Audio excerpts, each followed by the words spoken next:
ಪ್ರತಿ ಸಾರಿ ಹೇಳಿದಾಗೆ ಸಂಜು ವೈಟ್ಸ್ ಗೀತ ಅಂತಂದರೆ ಆ ಟೈಟ್ಲು ಇಟ್ಟು ಸಿನಿಮಾ ಶುರು ಮಾಡೋಕ್ಕೆ ಭಯ ಆಗೋದು. ನಾನು 4-5 ಸಾರಿ ಟ್ರೈ ಮಾಡಿದೆ. ಆದರೆ ಈ ಸಾರಿ ವಿ ಶ್ರೀಧರ್ ಅವ್ರನ್ನ ಕರೆದು ಮೊದಲು ಮ್ಯೂಸಿಕ್ ಮಾಡೋಣ, ಆಮೇಲೆ ಕತೆ ಮಾಡೋಣ. ಒಂದು ಲೈನ್ ನನ್ನ ಹತ್ರ ಇತ್ತು, ಆ ಲೈನನ್ನು ಹೇಳಿ ಇದಕ್ಕೆ 6 ಅದ್ಭುತವಾದ ಹಾಡುಗಳ ಅವಶ್ಯಕತೆ ಇದೆ ಅಂತ ಕಂಪೋಸಿಂಗ್ ಶುರು ಮಾಡಿ.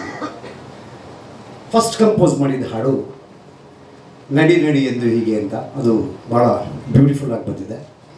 ಅದನ್ನು ನೆಕ್ಸ್ಟ್ ವೀಕ್ ರಿಲೀಸ್ ಮಾಡೋಣ. ಸೊ ಈ ಹಾಡು, ಈ ಪರ್ಟಿಕ್ಯುಲರ್ ಹಾಡು, ಇದು ಏನಾಗುತ್ತೆ, ಸ್ವಿಟ್ಜರ್ಲ್ಯಾಂಡಲ್ಲಿ ನಡೆದ ಒಂದು ಕಥೆಯನ್ನು ಬೇಸ್ ಮಾಡಿ, ಲೈಟ್ ವೇರಿಯೇಷನ್ ಆಯ್ತು. ಸ್ವಿಟ್ಜರ್ಲ್ಯಾಂಡಲ್ಲಿ ನಡೆದ ಒಂದು ಕಥೆಯನ್ನು ಬೇಸ್ ಮಾಡಿ ಈ ಹಾಡನ್ನು ಮಾಡಬೇಕು ಅಂತ ಅವ್ರಿಗೊಂದು ರಾಣಿ ಸೆಲ್ವಿಕ್ ಹಾಗೆ ಒಬ್ಬ ಶೋಲ್ಡರ್ ಹಾರ್ಮೆಂಟೈನ್ಸ್ ಅನ್ನೋ ಒಂದು ಕಥೆ ಹೇಳಿದೆ. ಆ ಕಥೆ ಏನು ಅಂದರೆ, ಒಬ್ಬ ಸ್ವಿಟ್ಜರ್ಲ್ಯಾಂಡ್ನ ಸೈನಿಕ ತನ್ನ ರಾಣಿ ಸೆಲ್ವಿಕನ್ನು ಅಪಾರವಾದ ಪ್ರೀತಿ ಮಾಡ್ತಾ ಇರ್ತಾನೆ, ಒನ್ ವೇ. ಯಾಕೆಂದರೆ ಅವಳು ರಾಣಿಯನು ಸೈನಿಕ. ಅವಳ ಪ್ರೀತಿನ ಅವಳಿಗೆ ಹೇಳ್ಕೊಳ್ಳೋಕ್ಕೆ ಆಗದೆ,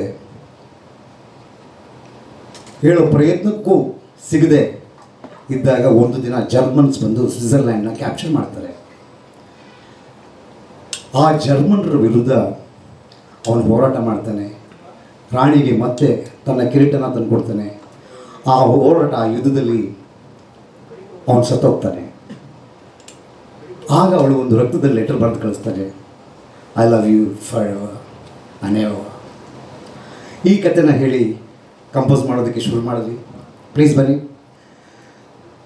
ಈ ಹಾಡು ಚಿತ್ರದ ಓಟಕ್ಕೆ ಬಹಳ ಮುಖ್ಯವಾದ ಹಾಡು. ಸೊ ಕಂಪೋಸ್ ಮಾಡುವಾಗ, ಕತೆ ಹೇಳಿದಾಗ ನಿಮಗೇನು ಅನ್ನಿಸ್ತು?